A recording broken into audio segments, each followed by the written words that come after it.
안녕하세요. 법무법인 곽준호 변호사입니다. 최근 아동학대 소식이 끊이지 않고 있습니다. 얼마 전 2월에는 경북 구미 한 빌라에서 3살 여아가 미라 상태로 발견되어서 전 국민에게 참 충격을 주었습니다. 전 남편과의 아이여서 보기 싫다는 것인데요. 그런데 사건 조사 중에 더 큰 충격적인 일이 밝혀졌습니다. 유전자 검사 결과에 아이 엄마가 친모가 아니고 외할머니가 친모라는 것입니다.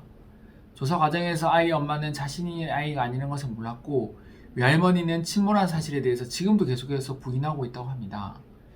결국 현재까지 친모로 밝혀진 외할머니는 자신의 딸이 낳은 아이에 대해서는 미성년자 약취 혐의로, 그리고 숨진 아이에 대해서는 사체 은닉 미수 혐의로 기소가 되어 법정 공방을 하게 되었습니다.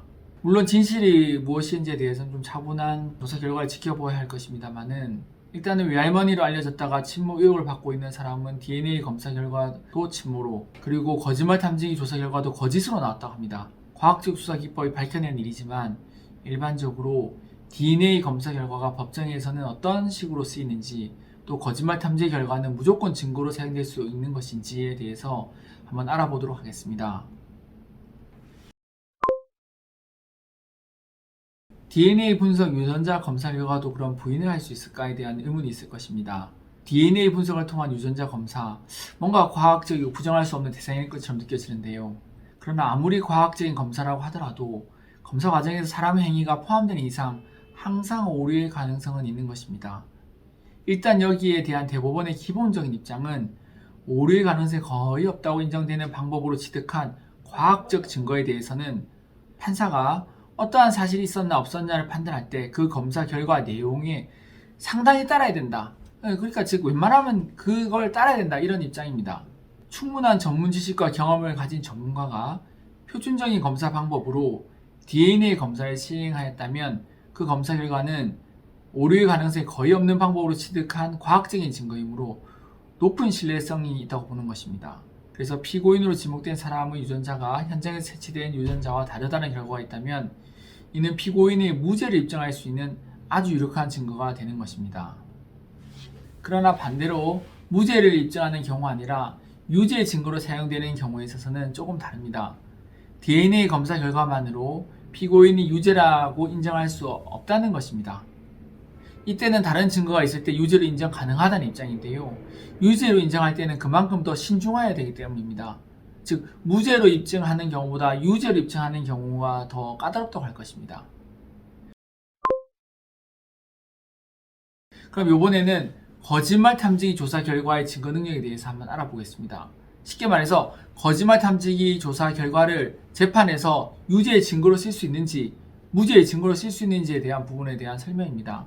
유전자 검사 결과를 부인한다면 또 다른 방법으로 거짓말 탐지기 조사를 해볼 수 있을 것입니다. 거짓말 탐지기 조사는 인간이 거짓말하면 불안한 마음이 일어나는 등 심리 상태의 변화가 일어나고 호흡 맥박이 빨라지거나 땀이 나는 등 생리적인 변화가 일어난다는 점에 착안해가지고 이러한 생리적인 변화를 측정하여 거짓말 여부를 밝혀내는 장치입니다.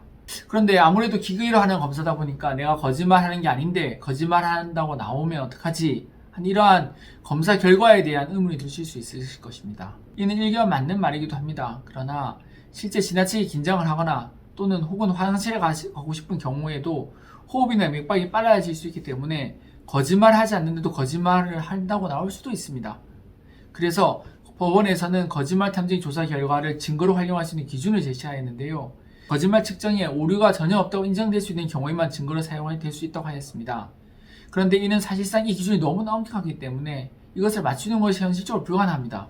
따라서 실무에 있어서는 거짓말 탐지기 조사 결과가 피고인이 부동의하면, 즉 피고인이 나 저 검사를 인정을 못하겠다 하면은 증거 능력이 없는 것으로 처리되고 있습니다. 그럼 거짓말 탐지기 조사 결과가 아무 쓸모 없는 것인지 하는 의문이 들 수 있습니다. 그러나 실무에 있어서는 거짓말 탐지기 조사 결과가 반면에 아무 쓸모가 없지가 않습니다.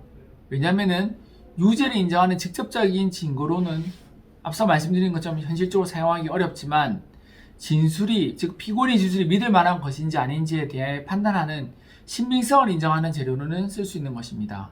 즉 만약 거짓말 탐지기 조사 결과가 거짓으로 나왔다면 판사가 이 조사 결과를 자료로 해서 피고인의 주장을 믿기 어렵다, 이렇게 심증을 형성할 수 있는 것입니다. 즉 저 사람 말을 좀 믿기 어렵지 않겠냐, 이렇게 판사님의 마음에 영향을 줄 수 있다는 것이죠.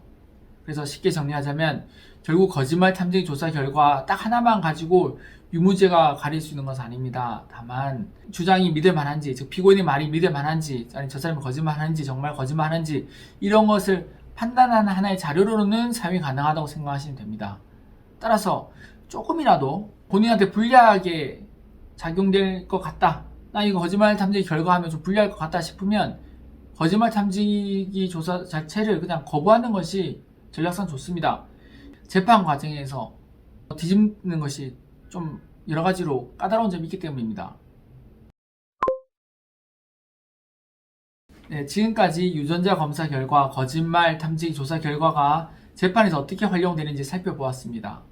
지금 구미 3세 여아 사망살인 사건에서는 재판의 증거로 제출된 것이 아니라 수사 과정에서 친모를 밝히기 위한 증거 수집을 활용된 것입니다.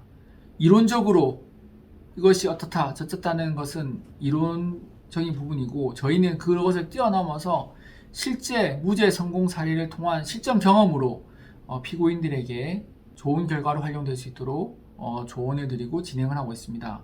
보다 더 궁금한 점 있으시면 법무법인 청으로 문의 주시면 친절하게 상담해 드리겠습니다. 감사합니다.